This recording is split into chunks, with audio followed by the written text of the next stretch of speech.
There are secrets that survive decades, not because they are well hidden, but because the people who know them have made a private agreement with silence, an agreement that holds until a phone rings. In a car, on a Tuesday afternoon in Accra, and the driver hears a name he has not heard spoken aloud in 25 years, a name that belongs to a story that was supposed to be finished, that was never finished. This is Royal Village Tales. There is a particular dignity that belongs to men who drive, not the dignity of destination, not the pride of arriving somewhere important, but the dignity of the road itself, of knowing every shortcut through a city that does not slow down for anyone, of being the person who gets other people where they need to go, without requiring acknowledgement. For the getting there, Kofi Mensah had that dignity. He was 47 years old, a Ghanaian man from Kumasi, originally the second of 5 children of a palm wine tapper whose hands were permanently stained the color of bark and whose philosophy of life could be summarized in one sentence he repeated every morning of Kofi's childhood. The road does not care who you are, it only asks that you keep moving. Kofi had kept moving, from Kumasi to Accra at 19, with a secondary school certificate and the particular determination of a youngest but one child who understood that determination was the only resource available to him in quantities that did not run out. He had learned to drive on a borrowed car. He had obtained his commercial license at 22. He had driven taxis, then minibuses, then private hire vehicles, working his way through the hierarchy of Accra transportation, with the patient consistency of a man who understood that each level prepared you for the next. He was now, at 47, a private driver, the kind engaged by households and businesses, who needed someone reliable, discreet and skilled enough to navigate Accra traffic without drama. He had been with 3 households in 20 years. Each one had ended not through dismissal, but through the natural conclusion of circumstances, a family relocating, a business closing, a household restructuring. He had a reputation. In the specific world of Accra's private drivers, a world with its own hierarchy and its own communication network, where information about reliable men traveled quickly and information about unreliable ones traveled faster, Kofi Mensah was known as someone you could put in a car with your most private conversations and trust that what happened in the car stayed in the car. This reputation had been earned across 20 years of genuinely not listening, not the performed not listening of a driver who hears everything and stores it. The actual not listening of a man who had decided early in his career that his job was the road and the driving and the safe arrival, and that the conversations in the back seat were not his business and he had no interest in making them so. He had been hired by the Asante Boateng household 8 months ago. Mrs. Abena Asante Boateng was 61 years old. She was a widow. Her husband, Dr. Kwame Asante Boateng, had died 4 years prior from a sudden cardiac event that had taken everyone who knew him by surprise, because he had been the kind of man who seemed, by sheer force of vitality and competence, to have made private arrangements with mortality that would extend his tenure significantly beyond average. He had not.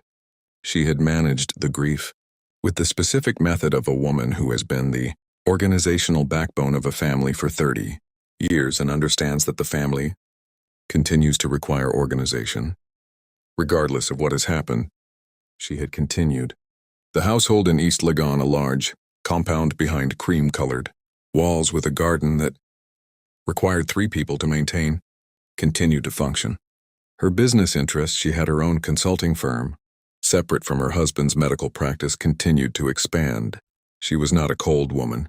This is important to establish because her composure could be mistaken for coldness by people who did not look carefully. She was warm in the specific way of someone who has learned to hold warmth in reserve for people who have earned it, not withheld, simply not wasted. She had 1 son, Kwame Jr., 32, a software engineer, who worked remotely and lived in the house in the way of adult children who have not yet found a compelling reason to leave. He was pleasant, somewhat absent-minded, and had his father's eyes and his mother's mouth in the particular quality of a man who is considerably more capable than his domestic habits suggest, and she had, in the back seat of the car on most mornings and many afternoons, a phone. She conducted her business life on this phone with the efficiency of a woman who had learned to use every commuting hour productively. Conference calls with clients in Kumasi and Cape Coast and London. Conversations with her accountant that were never as private as accounting conversations should be. The occasional personal call to her sister in Tema, to her doctor, to the woman who had been her closest friend for 40 years. Kofi drove. He did not listen. Until the Tuesday afternoon when not listening became impossible. It was the third week of November. They were on the Spintex Road, moving in the specific suspended animation of Accra afternoon traffic, that particular hour when the city seems to be sitting on its own chest, not quite moving, not quite stopped, generating heat and noise and the collective impatience of several 100,000 people who all need to be somewhere else. Mrs. Asante Boateng was on the phone. The call had begun like others, a business tone, direct, transactional. But somewhere in the first 2 minutes it had shifted. Kofi registered the shift.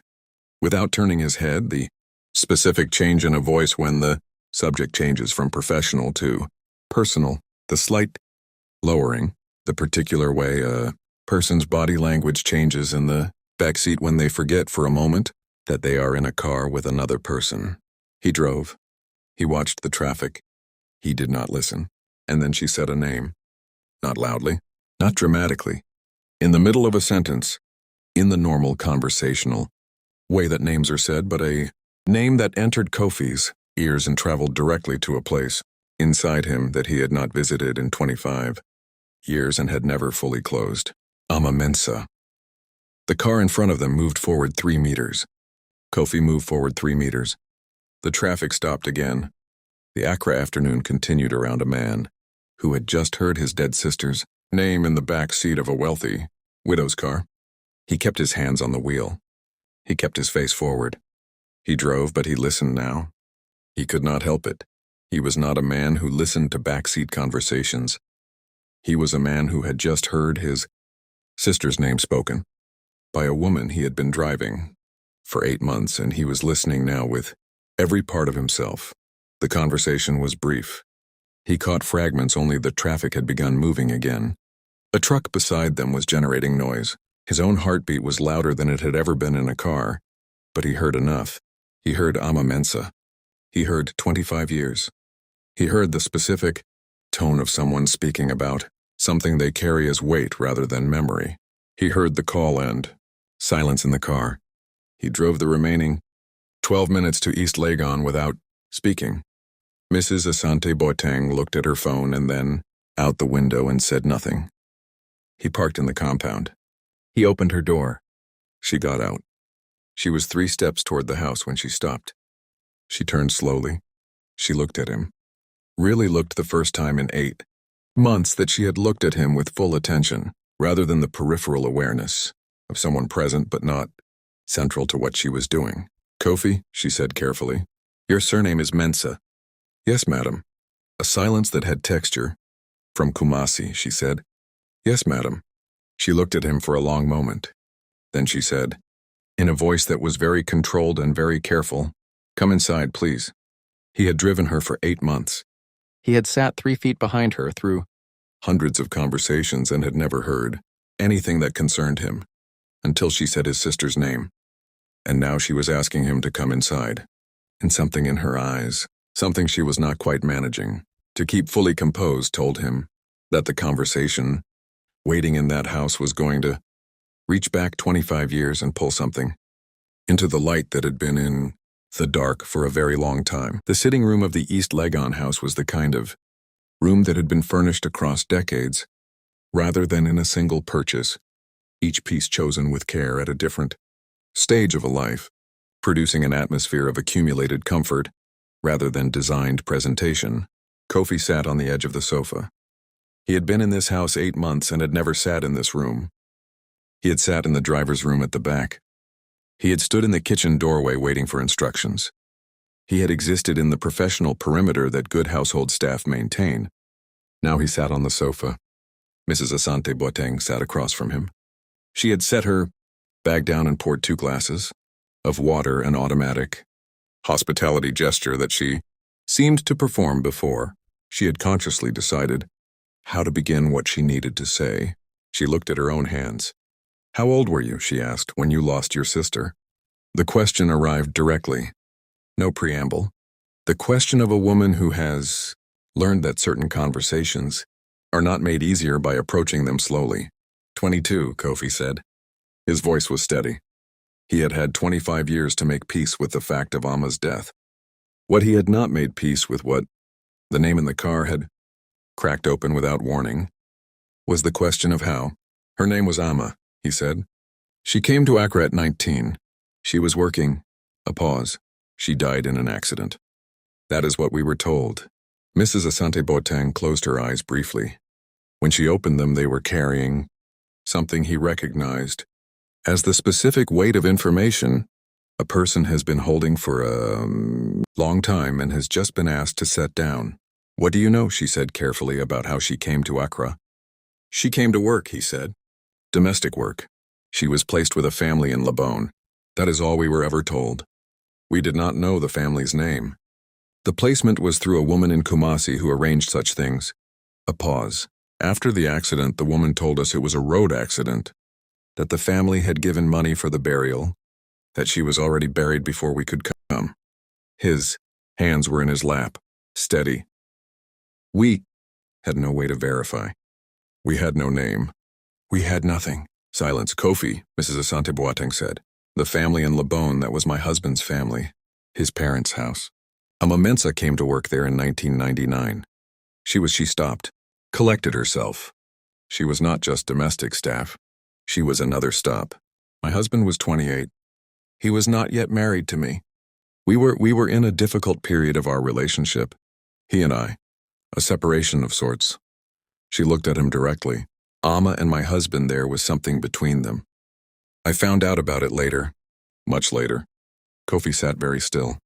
"She did not die in a road accident," Mrs. Asante Boateng said. The room absorbed this sentence in silence. "She died in childbirth," she said. "The baby survived. My husband, his parents, they arranged everything. They sent the child away. They paid the woman in Kumasi to tell your family it was an accident. They..." Her voice moved off its steady note for the first time. "They managed it. The way wealthy families in this country have always managed inconvenient things." Kofi looked at his hands.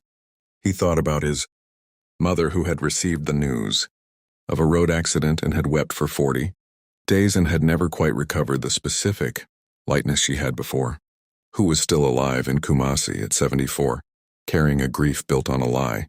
"The baby," he said. His voice was very quiet. "Is alive," she said. "He is 31 years. Old." A pause that was the longest. Pause of the conversation. "He is my son, Kwame Jr." The sitting room of the East Legon House held a silence that had the specific weight of 25 years compressed into one sentence. Kofi looked up. "He doesn't know," he said. "Not a question. No, he has never been told. He was raised as our son, mine and Kwame's. We married 8 months after the birth. I had known about Amma by then. I had known about the child. Kwame asked me, he asked if I could accept the child as ours, as mine." She looked at the water glass. "I loved Kwame. I made a choice. I accepted Kwame Jr. as my son completely and without reservation. He is my son. That has never been a question for me." A pause. "But the lie that was told to your family, that was not my lie to tell. And the secret, I have carried it because I did not know how to find you, because the placement woman died years ago, because I had a name Mensah, from Kumasi and a city of 3 million people. And then you hired me," Kofi said. "I did not know," she said immediately. "I hired you because you were recommended, because you were reliable and discreet. I did not connect the name for 8 months. A long pause. "Today, the call you heard, I was speaking to my sister. I told her that it had occurred to me, suddenly this morning, that my driver's name was Mensah, from Kumasi, and that Amma's brother's name was Kofi." She looked at him. "My sister told me I had to tell you, that I could not know and not tell you." Kofi sat with this for a long time. He thought about Amma, not the absence of her, which was what 25 years of grief had been, but Amma herself. The girl who had come to Accra at 19, with her hair in 2 braids and her secondary school certificate, and the specific ambition of a girl who understood that the road from Kumasi required more than it gave, and was willing to pay the toll. He thought about the 22-year-old version of himself who had received the news and had not been able to afford the transport to Accra to ask questions and had carried the not asking for 25 years as its own kind of guilt. He thought about a 31-year-old man upstairs who had his mother's face and who moved through this house with the comfortable ease of someone who had always known exactly where he belonged and who did not know that the man who drove his mother to her appointments and opened her car door and navigated the Spintex Road every afternoon was his uncle. "What do you want to do?" Mrs. Asante Boateng asked. It was the right question. It was the only question. And she asked it with the specific humility of a woman who understood that the answer did not belong to her. Kofi was quiet for a long time. He thought about his mother in Kumasi. He thought about Kwame Jr. upstairs. He thought about what truth costs and what it gives, and the specific calculation that every person who has been given truth they did not ask for must eventually make. "My mother," he said finally, "she is 74. She has grieved for 25 years for a daughter who died in a road accident." He looked at Mrs. Asante Boateng. She deserves to know the truth, that her daughter did not die senselessly on a road, that she died bringing a life into the world, that there is a grandson she does not know. She has. He paused. That part of Ama is still here. Mrs. Asante Boateng's eyes were wet. "Yes," she said quietly, "she deserves that." Kwame Jr. Kofi continued. "That is, I cannot make that decision for you, or for him. That is a conversation between a mother and her son. I have no right to arrive at that door with a claim." He stopped, "But if he ever wants to know, if he ever asks, I will be here." "He will ask," she said. "I know my son. When I tell him, and I will tell him, he will ask." They sat in the sitting room for a while. Longer, not talking, not planning, simply sitting with the weight of what had been said and what it would require, and the particular quality of two people who have been connected without knowing it for 8 months and are now understanding the full architecture of that connection. Kofi drove to Kumasi the following weekend. He sat with his mother on the porch of the family house, the same porch where she had sat when the news of Ama's death came, where she had wept for 40 days, where she still kept a photograph of Ama on the small table inside the door. He told her the truth, all of it. His mother was quiet for a very long time. Then she said, not with anger, not with grief, but with the specific exhale of a woman setting down a weight she has been carrying for 25 years. "She did not die alone." "No, Mama," Kofi said. "She did not die alone. She left someone behind." "Yes, Mama. She left someone behind." His mother looked at the photograph of Ama on the table inside the door. "Tell me about him," she said, and Kofi told her everything. He knew about a 31-year-old software engineer in East Legon who had his mother's eyes and moved through the world with a comfortable confidence that Kofi understood now. He had come by honestly from a grandmother in Kumasi who had never lost her spine, regardless of what life put on it. The meeting happened 3 months later. It was arranged carefully, not dramatically, not with the television movie, confrontation of revelation and tears that such situations are sometimes forced into. It was arranged the way Mrs. Asante Boateng arranged difficult things, with consideration for everyone present, and a clear understanding that some moments require space rather than choreography. Kwame Jr. had been told by his mother a conversation that had lasted 4 hours and had rearranged everything he thought he knew about himself, and had at the end produced not collapse but the specific determined curiosity of a man who has just been given a larger story than the one he was living and intends to understand it fully. He had asked about Kofi immediately. "The driver?" he had said. "Your uncle," his mother had said. They met on a Saturday morning at the family house in Kumasi. Kofi's mother sat on the porch. Kwame Jr. walked through the gate. The old woman looked at him for a long time, at the eyes that were Ama's eyes, at the way he held his hands that was somehow familiar, at the specific quality of a young man who had come to meet his grandmother for the first time at 31 years old. She stood up slowly. She opened her arms. He walked into them.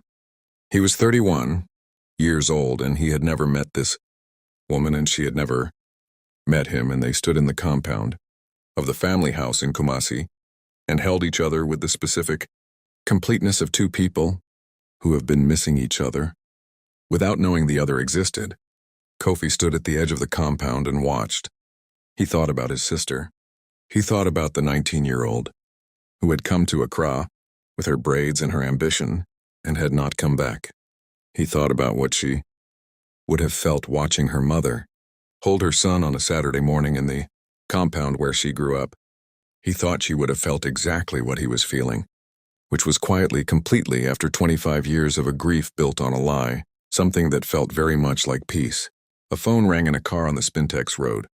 A name was spoken, and 25 years of a buried truth began its slow, necessary journey to the surface. Kofi had kept moving for 25 years. His mother had grieved for 25 years. And somewhere in East Legon, a young man had been living half a story without knowing the other half existed. The phone call did not undo the 25 years. It did not return Alma. It did not repair everything that the original lie had damaged. But it gave Kofi's mother the truth of how her daughter died. It gave Kwame Jr. a grandmother. It gave an old woman in Kumasi a part of her daughter she had never known she had. And it gave a driver who had spent 25 years moving forward without looking back, without knowing what he was moving away from, a reason to finally stop and turn around and go home. This has been Royal Village Tales, where every story reminds you that real power is never loud. It simply endures. If this story moved you today, if it made you think about a truth that has been waiting to be told, please share it. Someone needs this story. You already know who. Like this video. Subscribe to Royal Village Tales, turn on your notifications. We will see you in the next story. Keep moving, but know when it is time to turn around. Royal Village Tales.